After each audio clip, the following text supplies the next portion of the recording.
Before we do anything in this life, if we are going to truly transform, we have to be real with ourselves and transparent enough to know when things come up for us. Before we go out and seek external validation, we have to be our own best friend. We have to be able to look at ourselves in the mirror and talk to ourselves in a positive way. Embrace our cultura as a competitive advantage versus an Achilles heel. I believe that feedback is a gift. Whoever is able to remain true to themselves and not allow the hate to deter them, but actually propel them, are the ones who win.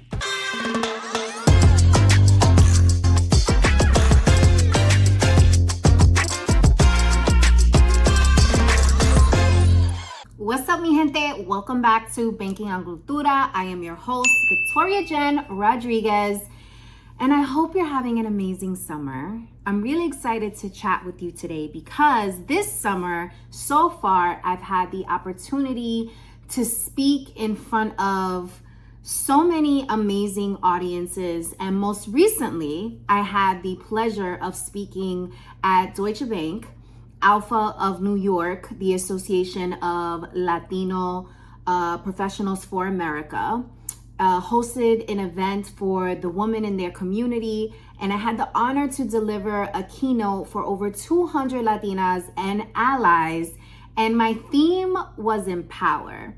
And the feedback that I've received has been so amazing that I decided to not only make it a training during Hispanic Heritage Month, which is coming up September 15th through October 15th, but also I wanted to make a podcast episode so that my audience here can get the gems and hopefully feel empowered and powerful and unstoppable. That is the era that I am in, and that is the era that I want to transfer over to you. So yes, shout out to the soft girl era, all the things, but I'm approaching my unstoppable era. And I want to share some clips from this keynote, and I hope that it lands with you. Come back to this episode and check in frequently if you need a quick pick-me-up or if you need to be reminded of your badassery. That is the purpose of this episode. So my theme was empower, and what I decided to do was I decided to use each letter of the word and share a story of my background given the letter of the word. So I'm gonna walk you through what that looked like, and I hope it lands. So here we go, guys. So E, engage. So when I started my career on Wall Street, I was the only Latina on the trading floor. I was the youngest Latina on the trading floor, and I was one of 5 women on the trading floor. This was back in 2008, 2009, right after I graduated college. And I was working directly with brokers and managing high net worth accounts. High net worth accounts are individuals who have a high net worth, right? They're folks who make tons of money, and so they have these accounts at these different firms where they allow these brokers to manage investments on their behalf. So one day, a broker asked me to look up a client's account. So when I go to look up the client's account, the first name was spelled as Joel. And I said, okay, cool. Last name, Epstein. So when I look at the account, I check for what I needed to check for. I walk over to the broker and I say, hey, I looked up Joel Epstein's account, and it looks like he has enough money in his portfolio to take advantage of the investment that you recommended. And I'll never forget what happened next. The broker turned around, looked at me with a smirk, then started laughing hysterically. And I'm like, what the hell is so funny? Now, mind you, the trading desk is an open floor format, so everybody can hear and see what's happening in this moment. He then proceeds to say to me, what, are you stupid? Do you not know how to read? The name on the account is Joel Epstein. I said, Joel Epstein. Now, in that moment, one of two things could have happened. I could have, taken his word and I could have started to cry, run to the bathroom. I could have had all this self-doubt take over me. But what I decided to do was walk back to my desk. And because, again, it's an open floor format, so I had speakers on my desk. I put my speaker volume all the way up. And I asked Google to spell the name Joel, right? Because, listen, I don't know a Joel, but I sure as hell know a Joel, okay? Because my primo's name, my cousin's name is Joel. And it is spelled as Joel. So as Google begins to recite the spelling of Joel in Spanish and then provide the historical context of the name, I look over to the broker and very quickly his smirk that he had has now turned into almost like an expression of confusion. That is what I saw on his face. So I walked over to him and I said, hey, listen, it looks like this was an incredible opportunity for us both. I've never met a Joel and you've never met a Joel, but that does not mean that the two do not exist. And I truly believe in that moment that he gained a new respect for me and he began to treat me differently. And in fact, to this day, he and I are friends. He actually manages one of my accounts right now. But if I had decided not to engage with him, but instead go sit at my desk and pout, I would have never built a new level of confidence within myself. And also, I would have never used the opportunity to engage and educate this person about my cultura, right? About my cousin, Joel, Joel. So engage. Next, mindset.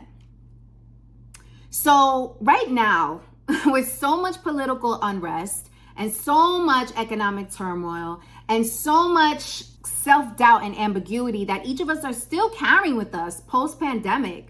During the pandemic, a lot of us were forced to kind of think about who we were, why we are, what legacy we wanted, what type of life we wanted to live. And some of us are still stuck in that space where we're having this identity crisis, right? Especially for Latinos, we're like, are we American? Are we Latino? Are we not Latino enough? Are we not American enough? Right? And so we're experiencing this identity crisis that is leading us to have these moments of self-doubt, make us insecure, and lead us to feel remnants of imposter syndrome. And I've spoken about this framework on previous episodes, but I'm going to share my imposter syndrome framework again, which is called the Don't Panic Framework. And I actually have a free workbook for you guys. I'll put it in the link. It is an imposter syndrome workbook that helps you eliminate your imposter syndrome, but also helps you as a journal so that you can start journaling these things when you start to experience imposter syndrome and work through this framework, okay? So first part of the framework is self-awareness. So I never do this, but this summer, I'm actually opening up 2 slots for private coaching to work one-on-one with me. And this specific opportunity is geared toward leaders who find themselves questioning their purpose and are unsure of what their next chapter in life will be.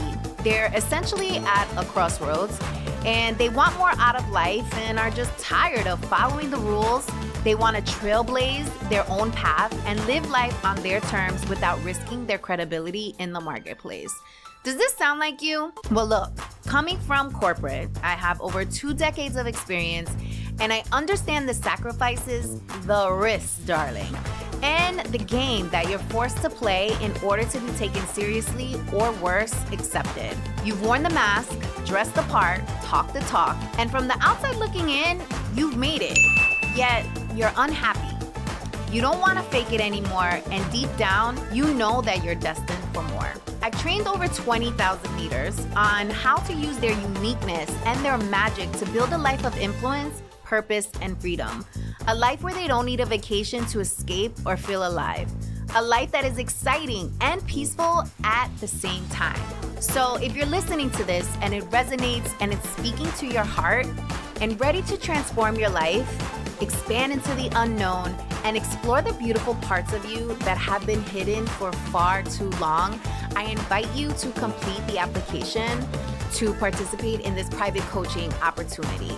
This is going to be super high touch, very white glove kind of experience. So once the 2 slots are taken, they're gone. So if you're interested, I will put the application link in the show notes.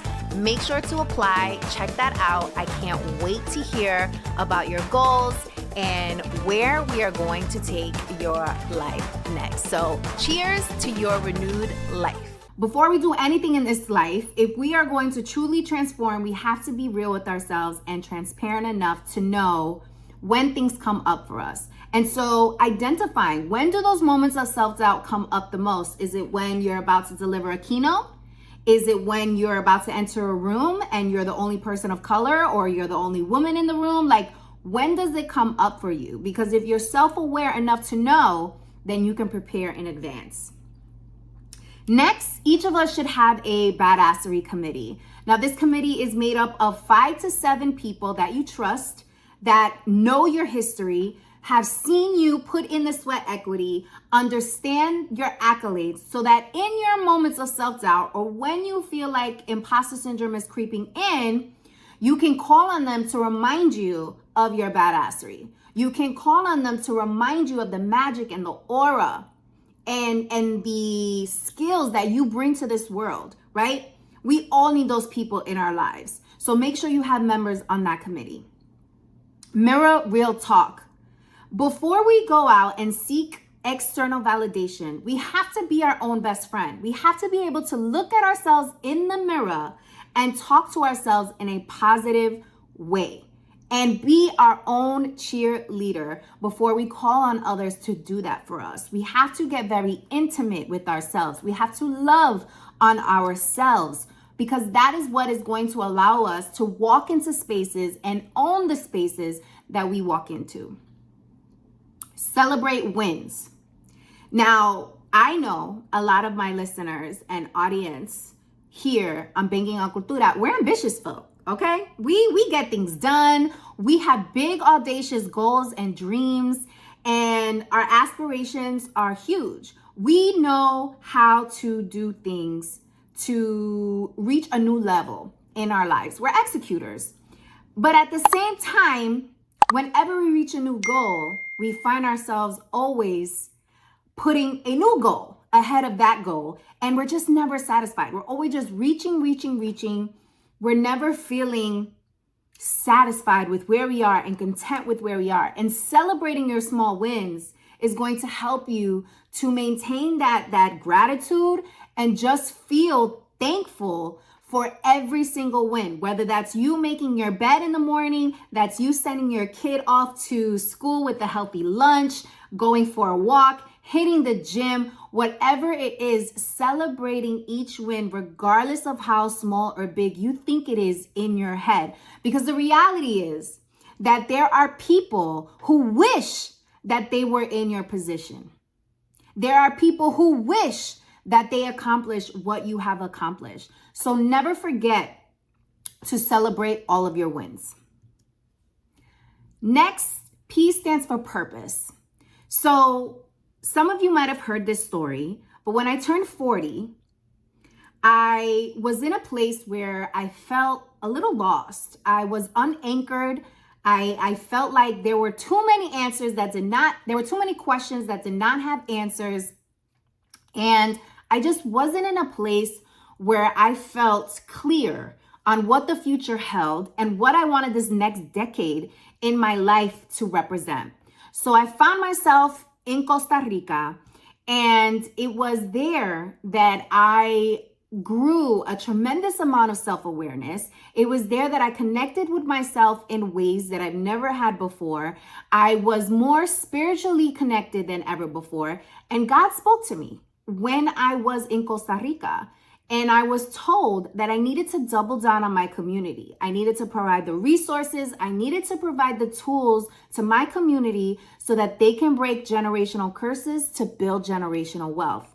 And that is how Banking on Cultura was born. I saw a gap in my community, and I wanted to use my gifts and also be used as a vessel to share these strategies, to share these tools so that all of us can pursue financial freedom in ways that we never thought possible before, and also embrace our cultura as a competitive advantage versus an Achilles heel, because many of us are carrying so much preconditioning.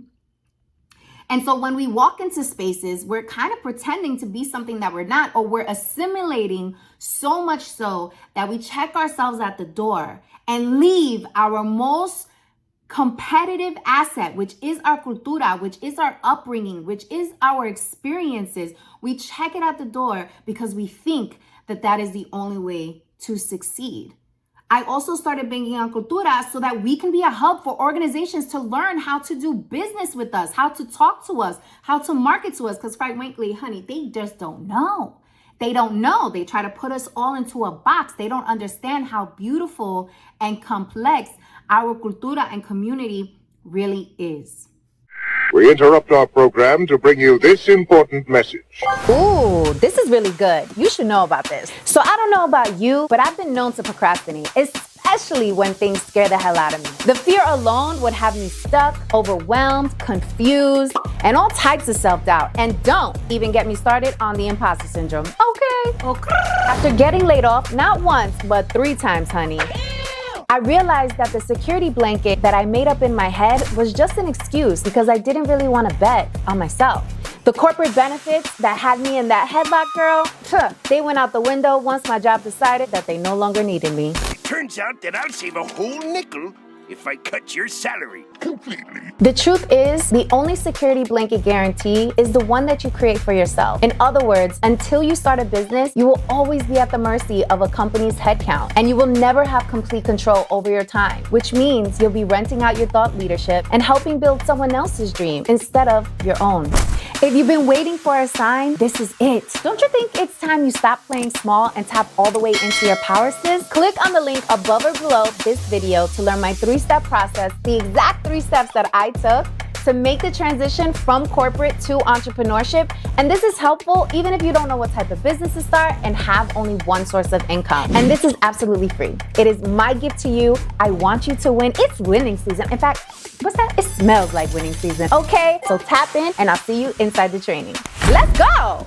So O stands for opportunities. So 7 years ago, I was heading up talent management for Johnson & Johnson. And I was asked to relocate to Tampa, Florida.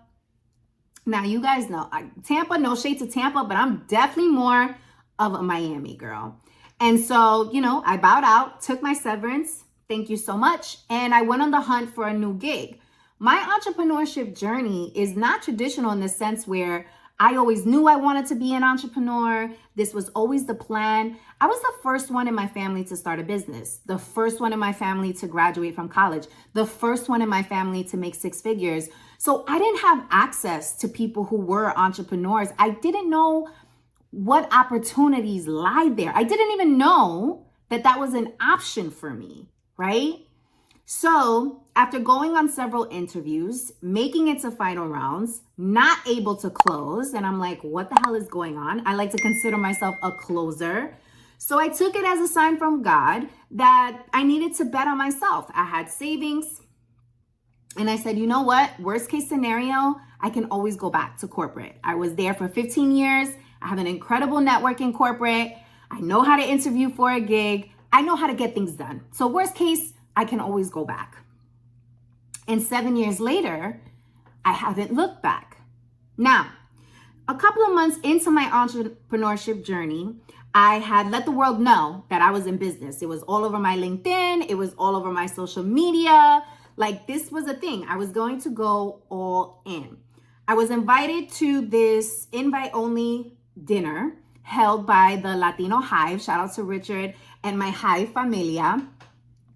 And who was sitting at the table? This last person that I interviewed with in corporate.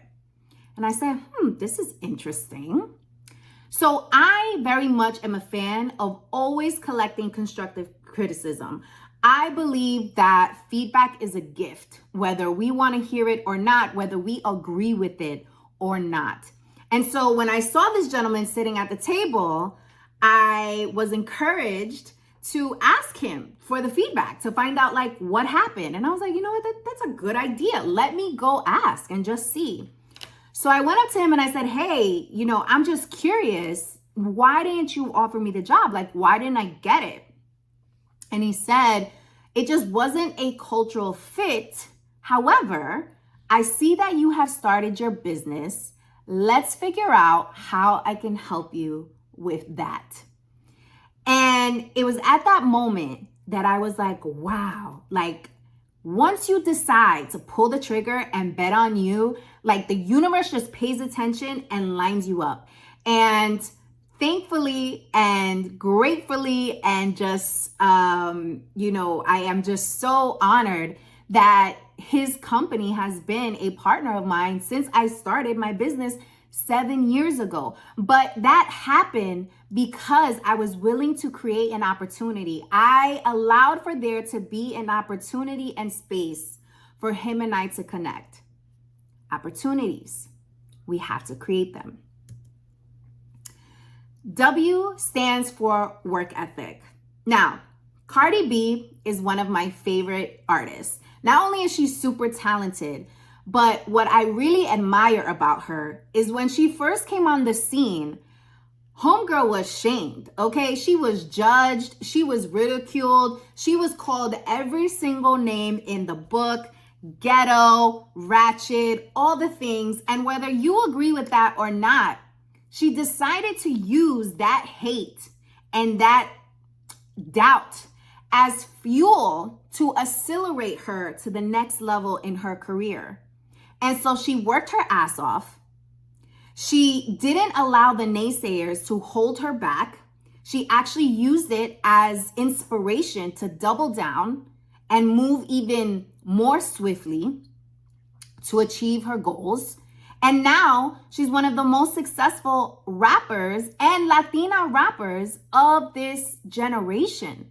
She is literally the prime example of what can happen when you truly embrace your authenticity and work your ass off.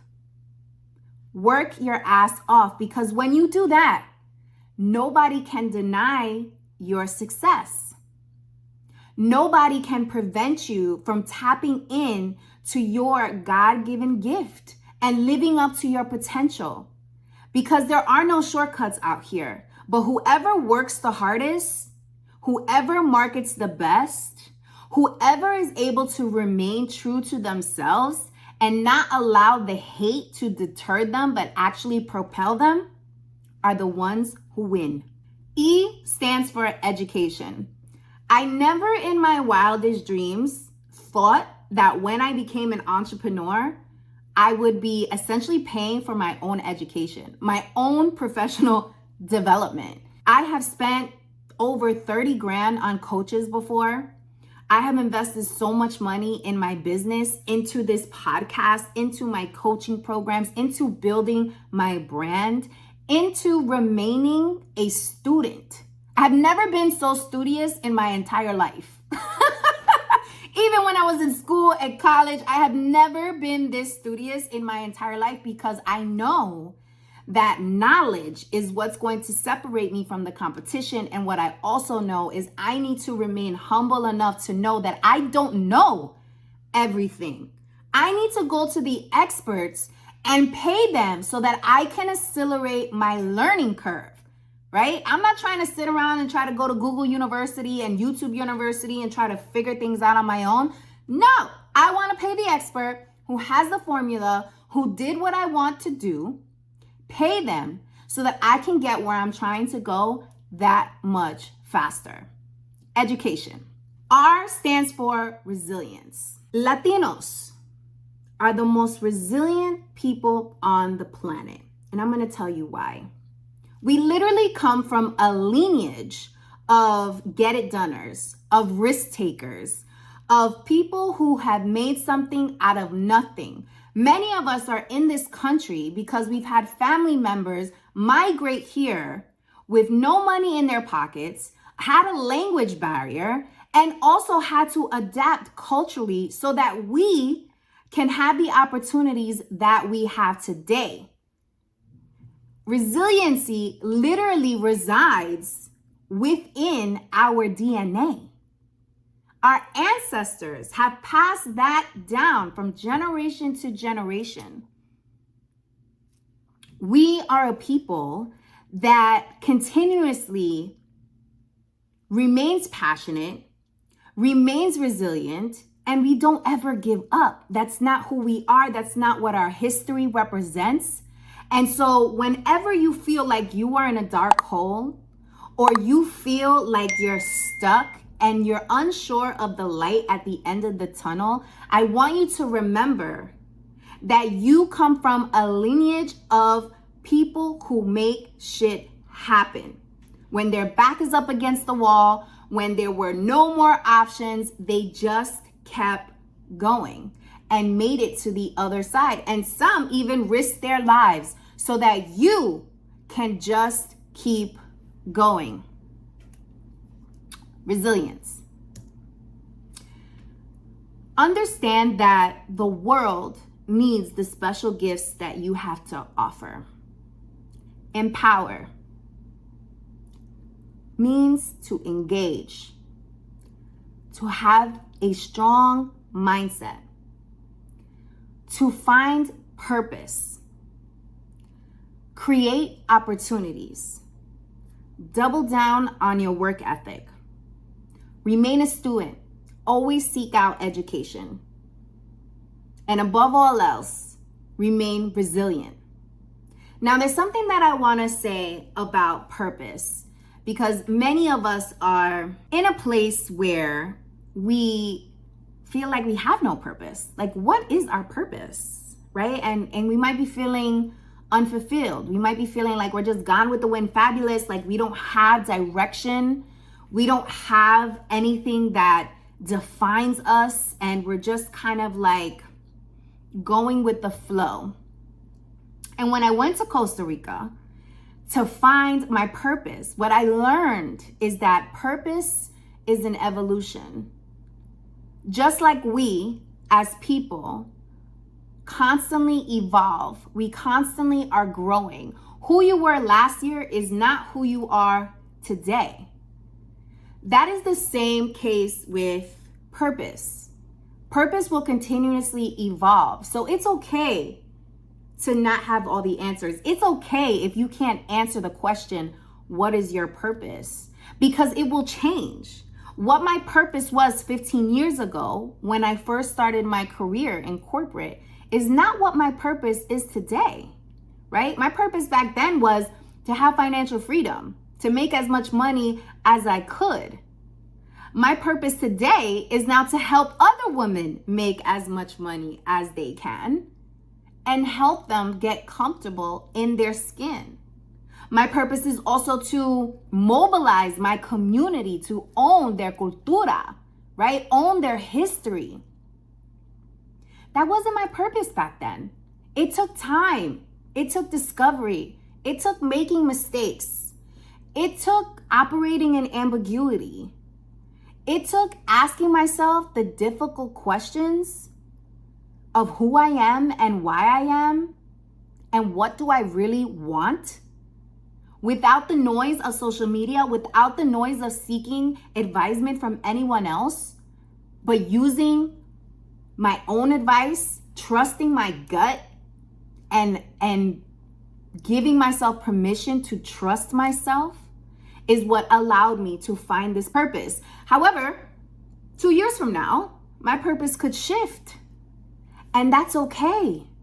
So give yourself grace if you haven't been able to nail it down and you just feel like you're surrounded by people who have it figured out. Well, here's a hot tip. None of us have it figured out. We are all figuring it out as we go. And that's a super fact.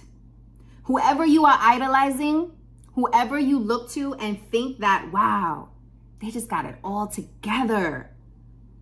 Just know that behind the scenes, they're insecure too.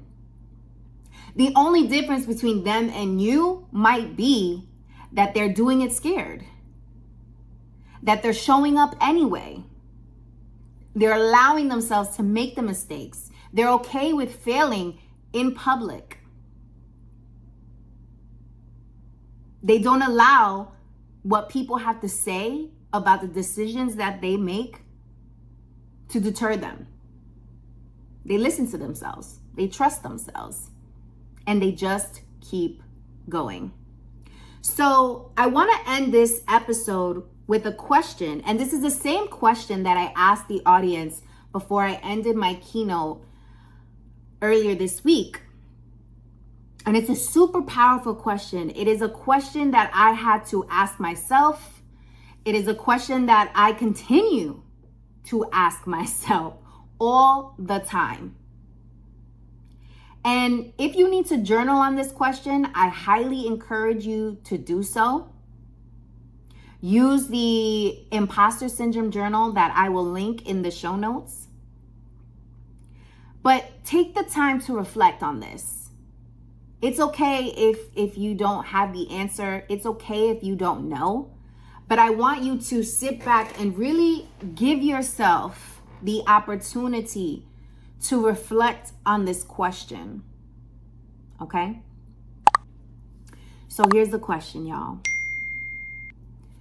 Would you rather settle for a life where others identify and dictate to you what success looks like?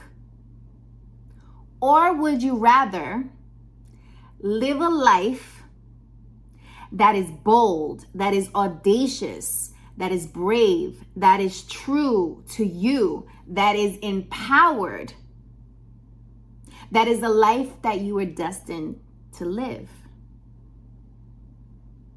Ask yourself that question. And if you need to revisit that question often, please do so. As I said, I do so all the time. It's very easy for us to kind of just get in the mix of things and forget ourselves, forget who we are, forget our dreams, forget our goals, because we're constantly fed information and we constantly have this crazy sensory overload where we start thinking that other people's goals, aspirations, lifestyle, journey is what we should be envisioning for ourselves.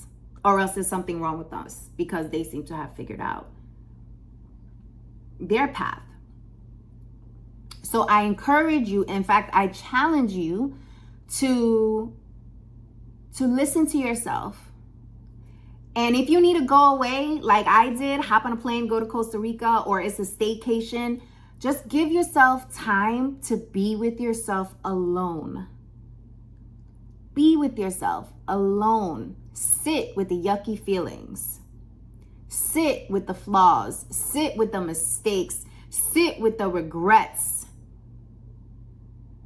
Because on the other side of all of that are all of the answers you are seeking, and also the freedom that you want. The freedom to have a less heavy mind, to be physically fit, to be spiritually aligned, to feel alive again. That's when the magic happens, when you sit down and become one with yourself.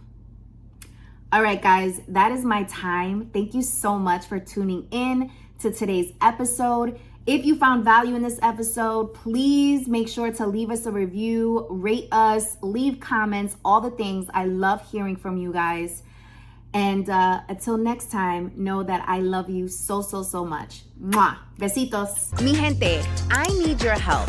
Look, the real game behind podcasts is We need to really understand our demo, aka you, our audience, so that when we go out to sponsors who help us put on this amazing show and deliver this content to you, that they can clearly understand who we serve and what is significant to you and what you value. And the only way for us to get that information is for you to give it to us. So we just created this survey. I'll put it in the show notes. It will take you less than 3 minutes, literally, but it will be so helpful for us to get a better understanding of what it is that you care about, what's important to you, what do you value, so that when we're out in these streets trying to secure the big bag and get sponsors for this show, they know exactly who our audience is and what you care about. So we can bring you the best products, we can bring you the best organizations that are out here serving the cultura, the community, you. So please take a moment and fill out the survey. I'll link it in the show notes. Appreciate you. Hey guys, if you enjoyed this video, I'm pretty sure you're gonna love the next one. So make sure to click right here and tap into the next episode.